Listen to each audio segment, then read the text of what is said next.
ဇလန်လေးအစမှာတော့အမျိုးသမီးတစ်ယောက်ဟာတိုက်ခန်းတစ်ခုထဲဝင်သွားပြီးနာမည်အလွဲနဲ့အတုလုပ်ထားတဲ့မှတ်ပုံတင်တစ်ခုကိုဝယ်လိုက်တာတွေ့ရပါတယ်။ပြီးတော့အိမ်ပြန်ခွေးလေးကိုအစာကျွေးအလုပ်သွားပေါ့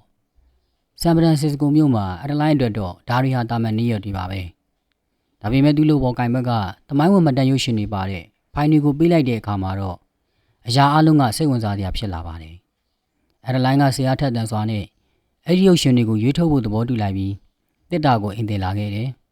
အင်းရောက်တော့ပရိုဂျက်တာနဲ့ထိုးပြီးတမိုင်းဝင်ရုပ်ရှင်တွေကိုစိတ်ဝင်စားထိုင်ကြည့်နေတော့တာပါပဲ။ရုပ်ရှင်တွေကဇာတ်ကြောင်းပြန်ပြောပြချက်အရအဒလိုင်းဟာတကယ်တော့1908ခုနှစ်ဇန်နဝါရီလ1ရက်နေ့မှာမူဖွားခဲ့တာပါ။1929ခုနှစ်မှာကလာရန်ဂျင်းဆိုတဲ့လူငယ်လေးနဲ့လက်ထပ်ခဲ့ပြီး3နှစ်အကြာမှာတော့ဖလန်မင်းလို့ခေါ်တဲ့သမီးတစ်ယောက်မွေးဖွားခဲ့ပါတယ်။အဒလိုင်းဟာပျော်ရွှင်အားဆုံးအခြေအနေကိုပိုင်ဆိုင်ခဲ့ပေမဲ့1939ခုနှစ်ဂိုဒင်ဂိတ်တရားဆောက်လုပ်ရေးလုပ်ငန်းကိုမတော်တဆမှုမှာခင်မွန်းနဲ့ဆုံးမသွားတဲ့အချိန်မှာတော့သူမရဲ့ဘဝကြီးစောက်တုံးမျိုးဖြစ်သွားခဲ့ရပါတယ်။ခင်မွန်းနဲ့ဆုံးပြီး10လအကြာမှာအဒလိုင်းဟာမိဘတွေရှိတဲ့အင်္ဂလိပ်စီကားမောင်းထွက်လာခဲ့ပါတယ်။ပုံမှန်ဆို6သွေးလေးရှိတဲ့ကယ်လီဖိုးနီးယားပြည်နယ်ဆိုနိုမာဒေသမှာအဲ့ဒီညကမှထူးထူးခြားခြားနှင်းတွေကျနေခဲ့တယ်။နှင်းတွေကျနေတော့လမ်းကောင်းကောင်းမမြင်ရပဲလမ်းချော်ပြီးရှုံမြောင်တစ်ခုတည်းကိုထိုးကျသွားခဲ့ပါတယ်။အေးဆက်နေတဲ့ရေထဲမှာသူမရဲ့ခန္ဓာကိုယ်ဟာအပူချိန်ထိုးကျလာခဲ့ပြီးအောက်ဆီဂျင်ပြတ်သွားကနှလုံးခုန်ရက်သွားခဲ့ပါတယ်။ဒါပေမဲ့ရုတ်ရက်ဆိုသလိုပဲမော်ဆန်တဲ့အဖြစ်အပျက်တစ်ခုဖြစ်လာပြီးလျှက်စီးလက်ရာကနေသူမကိုထိမှန်သွားကအသက်ပြန်ရှင်လာခဲ့ပါတော့တယ်။အဲ့ဒီချိန်ကစပြီးအဒလိုင်းဟာတစ်စက္ကန့်လေးတောင်အိုမင်းရင်ုံမသွားတော့ပါဘူး။အသက်ကြီးလာတာနဲ့မျှသူမဟာဒီထူးခြားတဲ့အခြေအနေကိုသတိထားမိလာပေမဲ့အစားအသောက်ဆင်ကျင်လို့လေ့ကျင့်ခန်းလုပ်လို့မျိုးဗီဇကြောင့်နဲ့ကံကောင်းလို့ပဲဖြစ်မယ်လို့သူမကထင်ခဲ့ပါတယ်။ဒါပေမဲ့အချိန်ကြီးကြာလာတာနဲ့အမျှသူမရဲ့အသက်အရွယ်နဲ့ရုပ်ရည်သွင်းမြင်ကလုံးဝကိုမလိုက်ဖက်တော့ပါဘူး။တမီးဖြစ်သူဖလန်မင်းကသာတဖြည်းဖြည်းအသက်ကြီးလာပြီးသားမိနှစ်ယောက်ကညီမတွေလိုတောင်ဖြစ်လာခဲ့ပါတယ်။အဒလိုင်းကတော့လုံးဝမအိုတော့ပါဘူး။ဒီနေ့တော့ရင်ထင်းရဲကသူမရဲ့ရင်မတော်တဆမှုအသေးစားလေးကြောင့်တားပြီးစစ်ဆေးတဲ့အခါသူမအသက်45နှစ်ဆိုတာကိုရဲကလုံးဝမယုံကြည်ခဲ့ပါဘူး။ဒီဖြစ်ဖြစ်ကြောင့်အဒလိုင်းဟာဒီလိုပုံစံနဲ့ဆက်နေလို့မဖြစ်တော့ဘူးဆိုတာသဘောပေါက်သွားပါတယ်။ဒါကြောင့်စေပညာသင်ယူဖို့နဲ့သူမအခြေအနေကိုသူတေသနာလုပ်ဖို့မြို့စွန်ကအိမ်လေးကနေဆန်ဖရန်စစ္စကိုမြို့ကိုပြောင်းရွှေ့ခဲ့ပါတယ်။ဒါပေမဲ့တစ်နှစ်လောက်သူတေသနာလုပ်ပြီးတာတောင်သူမအခြေအနေနဲ့ပတ်သက်ပြီးဘာတဲလွန်စားမှမရခဲ့ပါဘူး။နောက်ဆုံးတော့သူမဘာလို့မအိုတလဲဆိုတာသိပ္ပံနည်းကျရှင်းပြလို့မရဘူးဆိုတဲ့အချက်ကိုလက်ခံလိုက်ရပါတော့တယ်။မိုးရွာနေတဲ့ညတညအိမ်ပြန်လာတဲ့လမ်းမှာFBI အေဂျင့်တွေကသူမမှနေထိုင်ကြောင်းမှတ်တမ်းမရှိတာကြောင့်တချို့ဖြစ်တန်တရားဝင်ပြီးဖမ်းခေါ်သွားကြပါတယ်။ဒါပေမဲ့လေရင်နေသင်းသားမှာကားရက်လိုက်တဲ့အချိန်ခွန်ကောင်းချောင်းပြီးအဒလိုင်းဟာထွက်ပြေးလွတ်မြောက်သွားခဲ့ပါတယ်။အဲ့ဒီအချိန်ကစပြီးသူမဟာပြည်နယ်တစ်ခုပြီးတစ်ခုပြောင်းနာမည်မျိုးမျိုးပြောင်းပြီးထွက်ပြေးတိမ်းရှောင်နေခဲ့ရပါတယ်။လက်ရှိ2014ခုနှစ်မှာအဒလိုင်းရဲ့အသက်က106နှစ်ရှိနေပြီဖြစ်ပေမဲ့ရုပ်ရည်ရောကျန်းမာရေးပါအသက်29နှစ်အရွယ်တုန်းကအတိုင်းဘာမှမပြောင်းလဲသေးပါဘူး။တမီးဖြစ်သူဖလန်မင်းကတော့တဖြည်းဖြည်းဥစားလာပြီးအဒလိုင်းရဲ့အမေလို့ထင်ရလောက်တဲ့အထိဖြစ်လာခဲ့ပါပြီ။လက်တလုံးမှာတော့သူမကဂျန်နီဖာလာဆန်ဆိုတဲ့နာမည်နဲ့နေထိုင်နေပြီးနောက်9ပတ်ကြာရင်တခြားနာမည်တစ်ခုနဲ့နေရာပြောင်းရွှေ့တော့မှာဖြစ်ပါတယ်။သူမရဲ့109နှစ်ပြည့်မွေးနေ့မှာတော့မျက်မမြင်တကယ်ချင်းဖြစ်သူတွေကန်ကနှစ်တကူပါတီပွဲတစ်ခုကိုဖိတ်ပါတယ်။အဒလိုင်းလည်းလှလှပပဝတ်စားဆင်ရင်ပြီးခန်းသားထဲဝါတဲ့အင်ကြီးစီရောက်လာခဲ့ပါတယ်။အဲ့ဒီမှာသူမရဲ့ဟိုးရင်ကဓာတ်ပုံဟောင်းတွေကိုတွေ့လိုက်ရပြီးတငယ်ချင်းဟောင်းတွေကိုလည်းသတိရသွားခဲ့ပါတယ်။ရီဂန်နဲ့တွေ့တော့လူငယ်ကောင်လေးတွေကပဲသူမကိုကြိုက်နေကြတယ်ဆိုပြီးရီဂန်ကစားနောက်နေပေမဲ့အဒလိုင်းမအိုဘူးဆိုတာကိုတော့သူမကမသိရှာပါဘူး။သူတို့စကားပြောနေတော့အခန်းထောင်တနေရာကအဲလစ်ဂျုံးဆိုတဲ့ခက်ချောချောလူငယ်လေးတစ်ယောက်နဲ့အဒလိုင်းတို့အကြီးချင်းဆုံသွားခဲ့ပါတယ်။တကောင်ရန်ချင်းအောင်လို့အဒလိုင်းကပြန်မယ်လို့တော့ဓာတ်လိကားထဲမှာအဲလစ်ကလိုက်လာပါတယ်။သူတို့နှစ်ယောက်မိတ်ဆက်ကြရင်တယောက်ချင်းတယောက်ပုံတိလာရပါတယ်။အဒလိုင်းကသူ့ကိုယ်သူဂျန်နီဖာလုံးမိတ်ဆက်ပြီးအဲလစ်နဲ့ဝေးနေဖို့ကြိုးစားပါတယ်။အဲလစ်ကသူမအပေါ်စိတ်ဝင်စားနေမှန်သိတာနေတာမို့လို့ပါ။အဲလစ်ကသူမကိုအပြင်ထိလိုက်ပို့ပေးပြီးနောက်ထပ်ဘယ်လိုတွေးလို့ရမလဲမေးပြီးမယ်အဒလိုင်းကတော့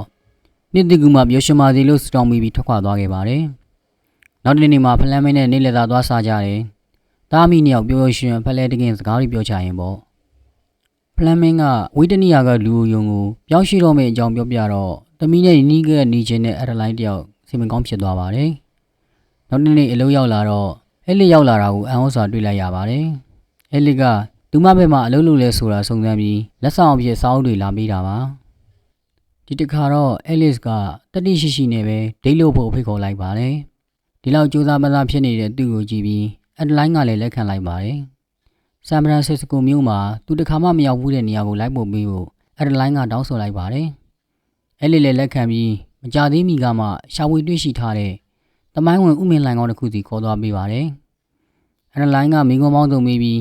းသဘောကျနေပြီမဲ့သူမအကြောင်းပြောပြဖို့လက်ရောက်လာတော့ခွေးတစ်ကောင်ရှိတယ်ဆိုတာတော့ပဲပြောပြခဲ့ပါတယ်။ပြန်ကာနီးကြတော့မကြခင်တခြားပြည်နယ်တစ်ခုကိုပြောင်းတော့မယ်အကြောင်းအက်ဒလိုင်းကပြောပြလိုက်ပါတယ်။ဒါကိုကြတော့အဲလစ်ကဒုတိယကြိမ်ထပ်တွေ့ဖို့ကမ်းလှမ်းပြီးအက်ဒလိုင်းကိုရီမောနိုင်စေခဲ့တဲ့ဟာသားတစ်ခုကိုပြောပြပြီးနောက်မှာတော့အင်္ဂါနီးညစာကို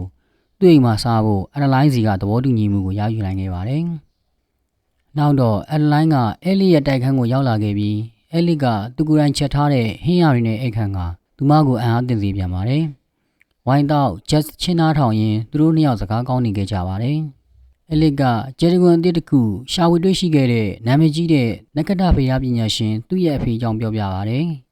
ပြီးတော့နှစ်တကူပါတီပွဲကအက်ဒလိုင်းကိုပထမဆုံးမြင်မှုတာမဟုတ်ပဲအရင်ကတည်းကစာကြီးတိုင်နာမှာအပယ်အောင်ခေါင်းဝင်လေးနဲ့ထိုင်းနေတာကိုမြင်ပြီးကတည်းကစိတ်ဝင်စားခဲ့ကြောင်းပြောပြပါတယ်။နှစ်ယောက်သားကြည်ချင်းဆုံပြီးနမ်းမို့ပြင်လိုက်ကြပြီမဲ့အက်ဒလိုင်းကတော့သူမရဲ့ခံစားချက်တွေကိုထိန်းချုပ်ပြီးရှောင်ပယ်လိုက်ပါတယ်။နေရာဒေသအမြဲပြောင်းနာမည်အမြဲပြောင်းနေရတဲ့သူမို့လို့သူမအနေနဲ့ဘယ်သူနဲ့မှတန်ရုံးစင်မတွေ့ချင်ခဲ့ပါဘူး။ဒါပေမဲ့အဲလစ်ကတော့သူဟာသူမအကြောင်းဘာမှမသိတယ်လို့သိလည်းမသိချင်ပဲသူမပေါ်မှာထားရှိတဲ့သူ့ရဲ့ချစ်ချင်းမြတ်တာကိုသာဖွင့်ဟပြခဲ့တာနောက်ဆုံးမှာတော့နှစ်ယောက်သားနားမိကြပါတယ်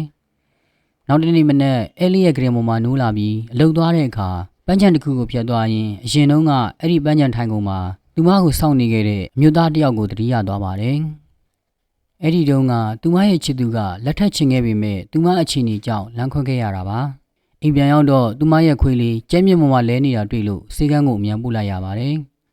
ကြောက်ကပျက်စီးနေလို့အကောင်းဆုံးကအနားယူခိုင်းလိုက်ဖို့သာဆရာဝန်ကအကြံပေးပါတယ်။အိမ်ပြန်ရောက်တော့စိတ်ထိခိုက်နေတဲ့အက်ဒလိုင်းတယောက်နှစ်တွေ့တစ်လျှောက်သူမမွေးခဲ့မှုတဲ့ခွေးလေးတွေရဲ့ဓာတ်ပုံအေဗန်ကိုပြန်ကြည့်နေမိပါတယ်။ညဘက်အိမ်ပြန်လမ်းမှာအဲလစ်ကပန်းစည်းလေးကင်ပြီးစောင့်နေတာတွေ့ရပါတယ်။သူဖုံးဆက်တာမကင်လို့သူမရဲ့စာကြည့်တိုက်ကနေလိပ်စာစုံစမ်းပြီးလိုက်လာတာပါ။အက်ဒလိုင်းကသူမရဲ့ခွေးလေးတေဆုံးသွားတဲ့အကြောင်းပြောပြပြီးသူမရဲ့ပုံကိုယ်ကြီးကိုဝင်မဆွတ်ဖက်ဖို့သူမကိုဝေးဝေးထားဖို့ပြောပြီးချစ်ရတဲ့အရာတွေကိုဆုံးရှုံးရတာကိုကြောက်တဲ့သူမကထွက်သွားခဲ့ပါတယ်။နောက်တစ်နေ့ဖလန်မင်းနဲ့တွေ့တော့လူတွေကိုလိန်ညာရတာနဲ့ရှောင်ပြေးနေရတာပင်ပန်းနေပြီဖြစ်ကြောင်းရင်ဖွင့်ပါတယ်။ဖလန်မင်းကတော့အတိတ်ကိုဆွန့်လွတ်ပြီးကိုယ့်ဘဝအတွက်ကိုရှင်သန်မှုအမိဖြစ်သူကိုအကြံပေးပါတယ်။အက်ဒလိုင်းလည်းအဲလစ်ပေါ်ရိုင်းဆိုင်ခဲ့မိတာနောင်တရပြီးအဲလစ်အလုပ်ခွင်ထိတွားတောင်းပန်ခဲ့ပါတယ်။အဲဒီညမှာပဲဒိတ်လို့ကြပြန်ပြီးဒီတစ်ခါတော့1960ခုနှစ်တွေတုန်းကကားနဲ့ကြည့်ရတဲ့ရုပ်ရှင်ရုံဟောင်းလေးစီအက်ဒလိုင်းကခေါ်သွားခဲ့ပြီးတမိုင်းချောင်းတွေစိတ်ပါလက်ပြရှင်းပြနေတာကိုအဲလစ်ကသဘောကျနေခဲ့ပါတယ်။ကားထဲမှာထိုင်ပြီးမျက်နှာချက်ကကျေပုံတွေကိုကြည့်ကြပါတယ်။အဲလစ်ကသူမိဘတွေရဲ့နှစ်40ပြည့်မင်္ဂလာနှစ်ပတ်လည်ပွဲကိုလိုက်ခဲ့ဖို့ဖိတ်ခေါ်တော့ကားကိုသူမှပဲမောင်းမယ်ဆိုတဲ့ကတိနဲ့အက်ဒလိုင်းကလက်ခံလိုက်ပါတယ်။နောက်တစ်နေ့မှာအဲလစ်ရဲ့ညီမကီကီကိုလမ်းမဝင်ခေါ်ပြီးမိဘတွေအိမ်စီမောင်းလာခဲ့ကြပါတယ်။အိမ်ရောက်တော့မိဘတွေဖြစ်တဲ့ဝီလီယံနဲ့ကီတီတို့ကစီးကြိုကြပါတယ်။ဝီလီယံကအက်ဒလိုင်းကိုမြင်မြင်ချင်းပဲအက်ဒလိုင်းလိုနာမည်တက်ပြီးခေါ်လိုက်ပါတယ်။အက်ဒလိုင်းလန်သွားပြီမဲ့ဂျနီဗာပါလို့ပြန်ပြောလိုက်ရပါတယ်။နှစ်ယောက်သားအကြီးတွေဖလှယ်ပြီးတဲ့နောက်မှာတော့အက်ဒလိုင်းကသူမအမေနဲ့တီးတာဖြစ်မယ်လို့ပြောလိုက်ပါတယ်။ဂျနီဗာကသူ့တငယ်ချင်းအက်ဒလိုင်းနဲ့အရန်တူနေလို့ဝီလီယံတယောက်တုံလုံးနေတော့မှာပဲ။လွန်ခဲ့တဲ့6နှစ်ကအက်ဒလိုင်းဆုံးသွားပြီလို့ဂျနီဗာကပြောလိုက်တဲ့အခါဝီလီယံတယောက်အကြီးကျယ်စိတ်ထိခိုက်သွားပါတယ်။ညဘက်လူကြီးတိတ်ချိန်မှာဝီလီယံဟာဝိုင်းတစ်ခွက်ငှက်တော့ရင်အက်ဒလိုင်းနဲ့စောက်နေတုန်းကအကြောင်းကိုပြန်တွေးနေမိပါတယ်။စပိန်စီလာတဲ့သူဟာမြို့ပြင်မှာကားပြက်နေခဲ့တဲ့အက်ဒလိုင်းကိုကူညီခဲ့ရင်းနဲ့သိရှိခဲ့ရတာဖြစ်ပါတယ်။အဲဒီတုန်းကသူက26နှစ်နဲ့အက်ဒလိုင်းက29နှစ်ဖြစ်ကဒဲလာဆိုတဲ့နာမည်လွဲတဲ့နေခဲ့ပေမဲ့ဝီလီယံကိုတော့နာမည်ရင်းပြောပြခဲ့ကနှစ်ယောက်သားချစ်ကြွဝင်ခဲ့ပြီးအမေရိကကိုအတူတူခီးထွက်ခဲ့ကြပါတယ်။တကယ်တော့ပန်းချန်ထဲမှာလက်ထက်ခွန်တောင်းမှုစောင့်နေခဲ့တဲ့သူကဝီလီယံဖြစ်ကအက်ဒလိုင်းကရိမ့်မိပြီးသူမရှို့ဝဲချက်ကိုပေါက်ကြားမှဆိုလို့ရှောင်ပြေးခဲ့တာဖြစ်ပါတယ်။ပြစ်စုံပန်းကိုပြန်ရောက်လာတော့မနက်စာစားချိန်မှာဝီလီယံကအက်ဒလိုင်းအကြောင်းထပ်ပြောပြန်ပါတယ်။ ဝီလီယံရဲ့တကယ်ခံစားနေရတဲ့မျက်နှာကြီးနဲ့သူမကဘလောက်သဘောကောင်းကြောင်းပြောပြနေတဲ့အခါဇနီးဖြစ်သူကေတီပါစိတ်ဆိုးပြီးထားသွားရပါတယ်။ဝီလီယံကနောက်ကလိုက်ချော်ပြီးသူချစ်တာကေတီတယောက်တည်းပါလို့ရှင်းပြလိုက်ရပါတယ်။ညဘက်မိသားစုဂိမ်းကစားကြတဲ့အခါဝီလီယံတွေ့ရှိခဲ့တဲ့ဂျေဒဝင်နာမီကဒဲလာဖြစ်နေတာကိုသိလိုက်ရပါတယ်။အက်ဒလိုင်းကသူမအတော်နာမီလို့ထင်အောင်ထင်မှားဖြစ်အောင်ပြောခဲ့ပေမဲ့တကယ်တမ်းသူမကိုရွေပြီးပေးထားမှန်းသိလိုက်ရပြီးမျက်ရည်ကိုထင်ရင်မိသားစုနဲ့အတူဂိမ်းဆက်ကစားခဲ့ပါတယ်။ဂိမ်းကစားတော့လဲဝီလီယံရဲ့စံချိန်ကိုအက်ဒလိုင်းကချိုးဖျက်နိုင်ခဲ့ပါတယ်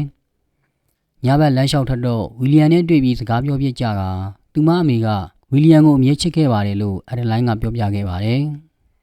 အဲ့ရဝန်တော့အဲလစ်ကအက်ဒလိုင်းမရှိတော့တဲ့သူ့ရဲ့ဘဝကိုမတွေ့ရကြောင်းနဲ့သူမကိုချစ်မိနေပြီဖြစ်ကြောင်းဝန်ခံခဲ့ပြီးအက်ဒလိုင်းတစ်ခုပြန်ပြောလိုက်မှကိုတောင်ကြောက်နေခဲ့ကဒီလက်ရှိအခြေအနေလေးကိုပဲထိန်းသိမ်းထားခြင်းကြောင့်ဆိုလိုက်ပါတယ်။နောက်တစ်နေ့မနက်အက်ဒလိုင်းလမ်းလျှောက်ထွက်တော့ကားပေါ်ကပစ္စည်းတွေချနေတဲ့ဝီလီယံနဲ့ပတ်ပင်တို့ပြန်ပါတယ်။အက်ဒလိုင်းကောင်းမော်ကပိုးတော်မာလေးကိုဝီလီယံကဖယ်ပေးနေတော့လက်ကောက်ဝတ်ကသူမရဲ့အမာရွတ်ကိုသတိထားမိသွားပါတယ်။အဲ့ဒီအမာရွတ်ကသူ့ချစ်သူအက်ဒလိုင်းမှာရှိနေတဲ့အမာရွတ်နဲ့တပုံစံနဲ့ဖြစ်နေတာပါ။အဲ့ဒီဒဏ်ရာကိုစေးကြောင်းသားဖြစ်တဲ့သူကိုယ်တိုင်ချုပ်ပေးခဲ့တာမို့ဝီလီယံကကောင်းကောင်းမှတ်မိနေတာဖြစ်ပါတယ်။သူဟာသူမနဲ့အမတ်ရရိုက်ခဲ့တဲ့ဓာတ်ပုံလေးတွေကအစတိတ်ဆိထားခဲ့တာဖြစ်ပြီးနောက်ဆုံးမှာတော့အက်ဒလိုင်းကိုမိခွန်းထုတ်ပါတော့တယ်။အက်ဒလိုင်းလည်းဝန်ခံလိုက်ရပြီးဘလို့စဖြစ်လဲမသိပေမဲ့သူမအိုမင်းမသွားတဲ့အကြောင်းနဲ့ဒီအကြောင်းပြချက်ကြောင့်ပဲဝီလီယံကိုထားသွားခဲ့ရကြောင်းဖွင့်ရပြောပြလိုက်ပါတယ်။ဝီလီယံကအဲလစ်ကိုရောထားသွားအောင်မလားလို့မေးလိုက်တဲ့အခါအက်ဒလိုင်းကစိတ်လှုပ်ရှားပြီးအိမ်ထဲကိုပြေးဝင်သွားပါတယ်။သူမရဲ့အခြေအနေကိုအတိမပေးရသေးတဲ့အက်ဒလိုင်းကရေချိုးနေတဲ့အဲလစ်အတွက်စားရဆောင်ရေးထားခဲ့ပြီးအထုပ်မိုးပြင်ကထုံးစံအတိုင်းထွက်ပြေးဖို့ဆုံးဖြတ်လိုက်ပါတယ်။ဝီလီယံအသေးအတန်တားနေတဲ့ဂျားကပဲအဲလစ်ရဲ့ကားကိုယူပြီးမောင်းထွက်သွားခဲ့ပါတယ်။ရေချိုးပြီးထွက်လာတဲ့အဲလစ်ကစာကိုတွေ့တော့ရင်ခွဲပက်လက်ဖြစ်ရတာအပြင်လက်ရှိအခြေအနေကိုဘာတစ်ခုမှနားမလည်နိုင်ဖြစ်နေတာကြောင့်သူ့ဘေကိုအာကိုတကြီးမေးနေပါတယ်။သူ့ဘေစီကလည်းသူနားလည်နိုင်တဲ့ဘာတစ်ခုမှမသိရတာကြောင့်သူကားတော့ကိုယူပြီးအက်ဒလိုင်းနောက်ကိုအမြန်ဆုံးလိုက်ပါတော့တယ်။အဲလစ်ဖုန်းဆက်တာကိုမကင်ပဲမောင်းနေရင်လွန်ခဲ့တဲ့နှစ်ပေါင်းများစွာကမတော်တဆဖြစ်ခဲ့တဲ့နေရာနားကိုမျက်ရည်တွေနဲ့ရောက်လာခဲ့ပါတယ်။အဲဒီမှာကားခဏရက်ပြီးသူမဘဝတစ်လျှောက်လုံးထွက်ပြေးနေခဲ့ရတာတွေကိုပြန်စဉ်းစားမိရင်နောက်ဆုံးတော့အဲလစ်မရှိဘဲမနေနိုင်တော့အောင်ချစ်မိနေပြီဆိုတာသိလိုက်ရပြီးကားပြန်လှည့်ဖို့ဆုံးဖြတ်လိုက်ပါတယ်။သမီးဖြစ်သူဖလန်မင်းစီကိုလည်းဖုံးဆက်ပြီးခြေချတော့မယ့်အကြောင်းပြောပြလိုက်ပါတယ်။ဒါပေမဲ့ဖုံးပြောပြီးတာနဲ့ကားလေးလိုက်ချိန်မှာအခြားကားတစ်စီးကဝင်တိုက်တာခံလိုက်ရပါတယ်။88နှစ်အတွင်းပထမဆုံးအကြိမ်ဖြစ်ဆိုနိုမာမှာနှင်းတွေကျလာပြန်ပါတယ်။အဲလစ်ရောက်လာပြီးအသက်ကယ်ဖို့ကြိုးစားခဲ့ပေမဲ့အက်ဒလိုင်းရဲ့ခန္ဓာကိုယ်ဟာအေးခဲသွားခဲ့ပြီးနှလုံးခုန်လည်းရပ်တန့်သွားခဲ့ကအသက်106နှစ်မှာပဲအက်ဒလိုင်းပုံမှန်ဟာဖြစ်စဉ်အရအသက်တည်ဆုံးသွားခဲ့ပြီဖြစ်ပါတယ်။လူနာတင်ရောက်လာပြီးလျှက်စစ်ဓာတ်အား950ဘိုးနဲ့နှလုံးကိုပြန်နှိုးတဲ့အခါမှာတော့လွန်ခဲ့တဲ့နှစ်ပေါင်းများစွာကမိုးချိုးပစ်ခံရတော့ကလိုပဲအသက်ပြန်ရှင်လာခဲ့ပါတော့တယ်။ဆေးရုံပေါ်မှာသတိရလာတော့အဲလစ်ကိုသူမလည်းချစ်ကြောင်းပြန်ပြောပြီးသူမရဲ့ဖြစ်မှန်အားလုံးနဲ့အသက်109နှစ်ရှိပြီဖြစ်ကြောင်းဖွင့်ပြောပြလိုက်ပါတယ်။အဲလစ်ကတော့အံ့ဩစရာကောင်းလောက်အောင်ပဲအေးအေးဆေးဆေးလက်ခံပြီးခဲ့ပါတယ်။တစ်နှစ်ကြာပြီးနောက်မှာတော့သူတို့နှစ်ယောက်အတူတူပျော်ရွှင်စွာနေထိုင်နေကြပါပြီ။အက်ဒလိုင်းလည်းခွေးပေါက်လေးတစ်ကောင်မွေးထားပြီးဖလန်မင်းကကူကြည့်ပေးနေပါတယ်။တညမှာတော့နှစ်တကူပွဲသွားဖို့ပြင်ဆင်နေတော့မှန်ထဲမှာစိုက်မြူတစ်ချောင်းပေါက်နေတာကိုအက်ဒလိုင်းကတွေ့လိုက်ရပါတယ်။ကြည့်ရတာတော့နှလုံးနှိုးဆက်ကသူမကိုပြည့်ပြည့်နိုင်စွမ်းပြန်ရသွားစေပြီးသူမဟာပုံမှန်အတိုင်းပြန်ပြီးအိုမင်းရင်ရော်လာပြီးဆိုတဲ့သဘောပါပဲ။ဇလန်လေးကတော့ဒါပါပဲခင်ဗျာ။နောက်ထပ်ဒီလိုဗီဒီယိုကောင်းတွေကြည့်ရှုနိုင်မှု Subscribe လုပ်ထားပေးကြပါဦး။ကြည့်ရှုပေးခဲ့ကြတဲ့အတွက်ကျေးဇူးအထူးပဲတင်ပါတယ်။